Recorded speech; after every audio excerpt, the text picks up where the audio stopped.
Olá, gente, tudo bem? Eu vim a pedidos fazer aqui uma parte 2 do nosso vídeo, um pouco para discutir elementos que a gente não conseguiu discutir na primeira parte. Se você não viu a primeira parte, veja, porque eu faço considerações de como o ambiente, sobretudo o ambiente da militância, o ambiente progressista, é capaz de adoecer, ele provoca adoecimento. Dessa segunda parte, eu queria falar um pouco da questão racial. Vou deslocar um pouco o eixo da análise, então não vou falar das pautas da esquerda em geral, mas vou falar um pouco da condição de ser um ativista preto, e um ativista preto generalista, né? Porque afinal de contas, eu sou um candidato ao concurso de admissão à carreira de diplomata, então eu não sou especialista em muita coisa. Eu sei de muita coisa, mas eu não sou especialista. E os especialistas, eles costumam ser muito convictos daquilo que eles pesquisaram. E com razão, dedicam anos das suas vidas pesquisando. E aqui já vai um disclaimer de partida. Eu, César, não sou especialista em questões raciais. Não sou. Eu não fiz, embora tenha estudado ciências sociais e conhecido, claro, a sociologia que trata do tema, eu não me especializei no tema. Então, se você quiser uma análise sociológica adequada, eu recomendaria um especialista, ou dois especialistas, tem bastante. Mas eu não vou dizer nome, porque são todos meus amigos, e aí alguém que eu esqueça pode ficar melindrado. Mas há especialistas em questões raciais e essa pessoa não sou eu. César, mas você não estuda a questão dos indígenas? Sim, aí a gente pode conversar com propriedade. De fato, eu estudo a questão dos povos indígenas no contexto da política externa brasileira. Sobre esse tema eu sou especialista, sobre esse tema eu tenho obras publicadas, obras no plural, mais de 10 obras, se você não sabe. Depois eu posso te mandar o link de todas elas, estão todas à disposição na Amazon, são publicações independentes, mas todas elas giram em torno da questão dos povos indígenas e da política externa brasileira. Agora, o que me traz a esse vídeo, uma parte 2, é falar um pouco de como é ser preto e uma pessoa com deficiência ao mesmo tempo. É muito curioso porque antes de eu me assumir como pessoa com deficiência, eu tinha já a condição de preto como consciência racial. E ela também não veio desde que eu nasci, não. Eu passei por um processo de formação da consciência racial que atingiu um cume, ou seja, um ponto máximo dentro do movimento estudantil. Até a universidade, a minha consciência racial era a mesma do Neymar. Já viu a consciência racial do Neymar? O Neymar tem consciência racial antes de vocês torcerem o nariz. Ele sabe o que é racismo, ele sabe.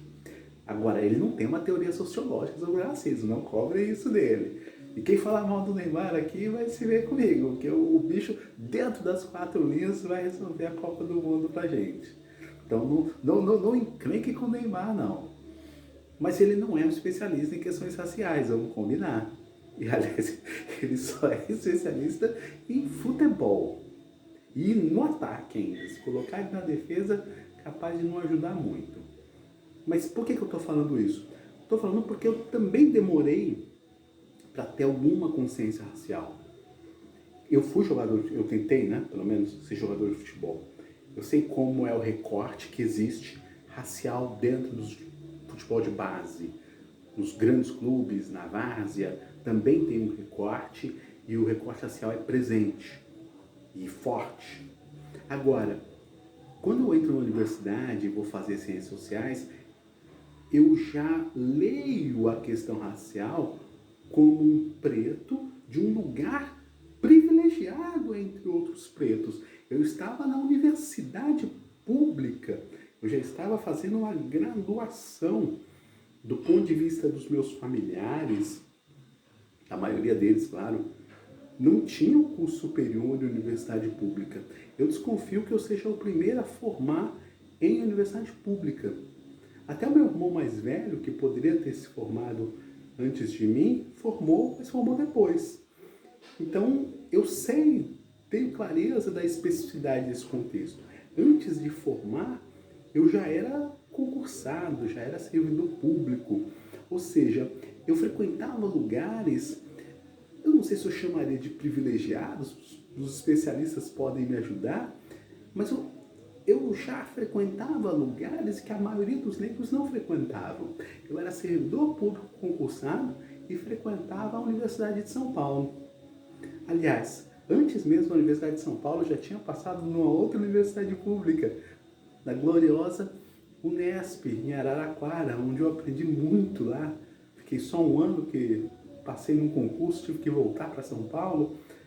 Mas o fato é, eu sempre fui um preto meio fora de lugar. Eu tenho a impressão que a maioria de vocês, pretos e pardos que me assistem, sabe exatamente do que eu estou falando. Meu caso está longe de ser único. Agora, como é que as pessoas te leem nesses ambientes? Com certo assombro, né? Porque não pode discriminar, né? Os mais esclarecidos aqui eu vou usar no sentido iluminista da palavra, vão te tratar como um pet, um animal de estimação, exatamente. Vão dar raçãozinha, vão te alisar, e enquanto você se comportar, tá tudo certo. Se você, como pet, se rebela, ele tenta te colocar, digamos, sob as ordens dele de novo, ou sob as expectativas dele. Ou seja, o negro incluído na sociedade branca tem um lugar autorizado e tenta passar dessa fronteira para você ver.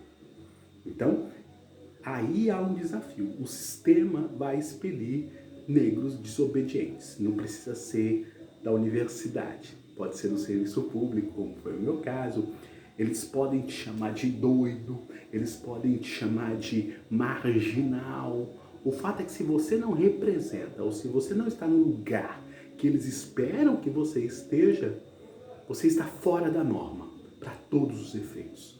Então, ou você é doido, ou você é criminoso, você pode ir preso também. O importante é que eles consigam te colocar de lado. E cá estou como PCD. No meu caso, é transtorno de humor, como a gente conversou.